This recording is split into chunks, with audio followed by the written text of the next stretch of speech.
सबके सामने रखें जनाब मलाला साहब। अस्सलाम वालेकुम वरहमतुल्लाहि वबरकातुहू। शहनशीन भी तशरीफ़ फरमा, हरदिल अजीज़ इज़्ज़त माब अलहाज बैरिस्टर असदुद्दीन अवैसी साहब, रुकन पार्लियामेंट हैदराबाद व सदर कुल हिंद मजलिस इत्तेहादुल मुस्लिमीन, इस हल्के के मजलिस इत्तेहादुल मुस्लिमीन के उम्मीदवार जनाब फैयाज़ अहमद खान साहब, जनाब आसिफ विखार साहब, जनाब दानिश साहब और दीगर मुहिब्बान मजलिस इत्तेहादुल मुस्लिमीन, दोस्तों, नौजवान साथियों, मैं यहाँ पर बाइकल्ला में, ख़ास तौर पर बाइकल्ला असेंबली में पिछले 10 साल से आपके दरमियान में हर इलेक्शन में मैं यहाँ पर आता हूँ, चाहे वो असेंबली का इलेक्शन हो या नगर सेवक का इलेक्शन हो। मकसद एक ही है कि हम हमारी कौम में इत्तेहाद पैदा करें। आज हिंदुस्तान के अंदर वाहिद एक ही जमात और एक ही कायद है जो हमारी तकालीफ पे या हमारे पर होने वाले मजालिम पर या हमारे ख़िलाफ़ बनाए गए क़वानीन पर आवाज़ उठाती है, वो है बैरिस्टर असदुद्दीन अवैसी साहब की आवाज़। आज मैं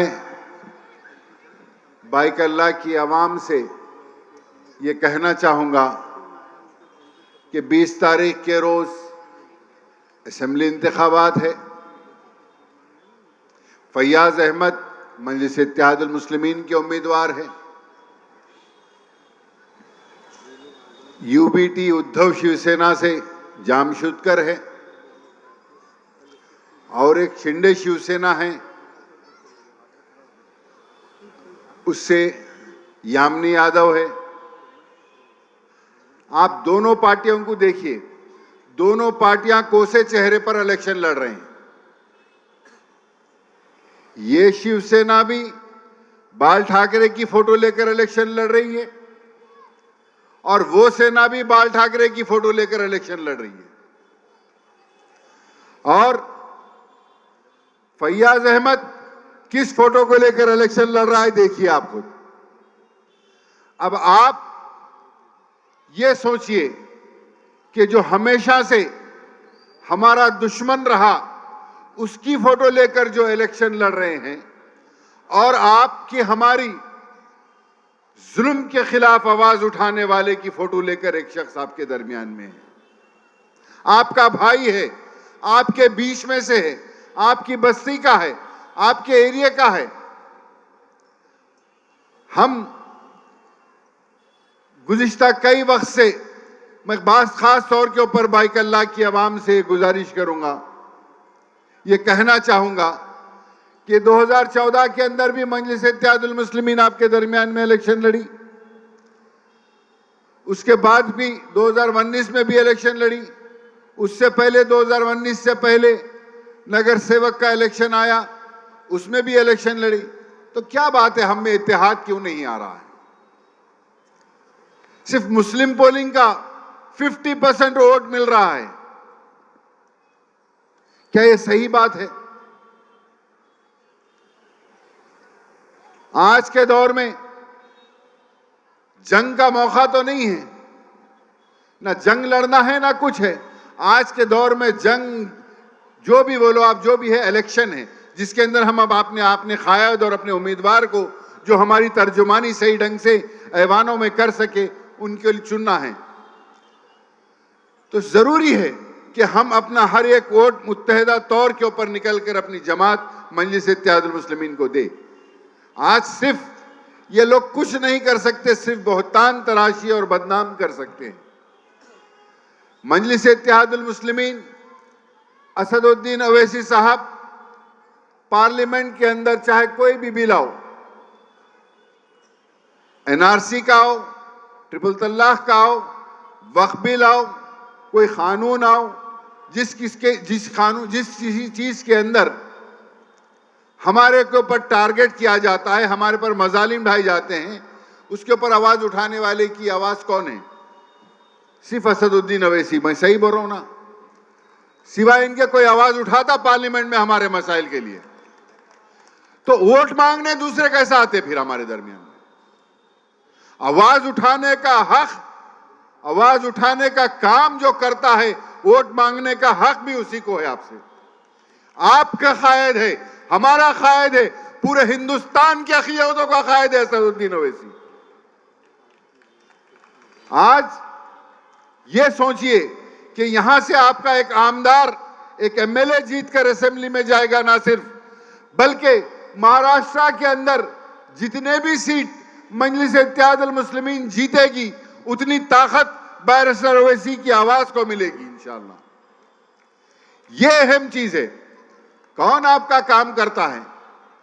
इलेक्शन आया, उन्होंने क्या करे, आप क्या करते, यही बात है। कौन अब है सो क्या कर रहा, कौन क्या करा, कौन क्या फायदा पहुंचाया हमारे को? हाँ, ये बात जरूर कह सकता हूं, जो किसी ने नहीं किया वो आपके मसाइल फैयाज अहमद पूरे करेगा इंशाअल्लाह। आपके मसाइल को जानता है फैयाज अहमद, आपकी क्या तकलीफ है जानता है, यहाँ के मोहल्लों के मसाइल को जानता है। तो बहरहाल कहने का मकसद ये है कि हम बाशऊर कौम हैं। आज इलेक्शन का वक्त है, हम इलेक्शन लड़ रहे हैं, तो हम सब मिलकर मुत्तहिदा तौर के ऊपर अगर साथ ना दें तो कौन साथ देगा मजलिस इत्तेहादुल मुस्लिमीन का? अगर आप मुत्तहिद नहीं हुए, आप अपनी जमात को कामयाब नहीं करेंगे तो कौन करेगा? हर कोई ये चाहता है कि हमारे मजलिस इत्तेहादुल मुस्लिमीन का यहां से, महाराष्ट्र से और असदुद्दीन अवैसी की आवाज को दबाया जाए, ताकि उनको पॉलिटिकल नुकसान पहुंचाया जाए, ताकि उनकी आवाज दबे।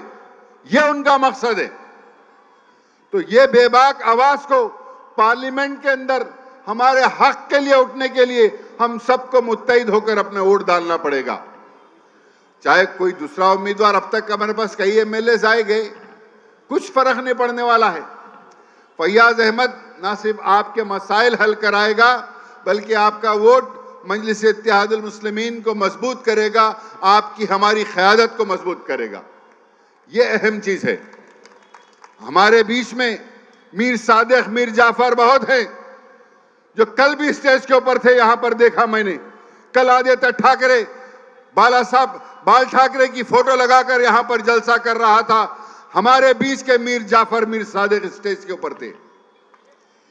अरे भाई, जब आपकी पार्टी से कोई नहीं है, आपका उम्मीदवार नहीं है, आप स्टेज के ऊपर बैठ के क्या कर रहे हैं खामखा? जब सब मिलकर मुत्तहिदा तौर के ऊपर एक ऐलान करे थे, एक फैसला करे थे कि कोई एक मुसलमान कैंडिडेट को दे दो, हम इलेक्शन नहीं लड़ेंगे बोलकर, ये तमाम भाईकल्ला के लोग, मदनपुरे के लोग के डिसाइड करे थे या नहीं करे थे? उसके बाद जब यहां से मजलिस इत्तेहादुल मुस्लिमीन, जब तुमने टिकट नहीं दिया और मजलिस ने फैयाज अहमद को टिकट दिया, तो तुम जाकर जामशुद करके गोद में बैठते हो। ये ज़र्फ है आपका। आज जरूरत इस बात की है, इनके बातों में ना आए, ये सिर्फ बहतान लगाना और इल्जाम लगाना जानते हैं। फैयाज अहमद और मजलिस इत्तेहादुल मुस्लिमीन क्या है, यहाँ की अवाम बखुद भी पहचानती है। मैं आप तमाम से यही कहूँगा, मुत्तहिदा तौर पर, मुत्तफ़िक़ा तौर पर निकल कर 20 तारीख के रोज़ अपना एक एक वोट मजलिस इत्तेहादुल मुस्लिमीन को दीजिए। मजलिस इत्तेहादुल मुस्लिमीन का निशान पतंग है। शुक्रिया, अस्सलाम वालेकुम।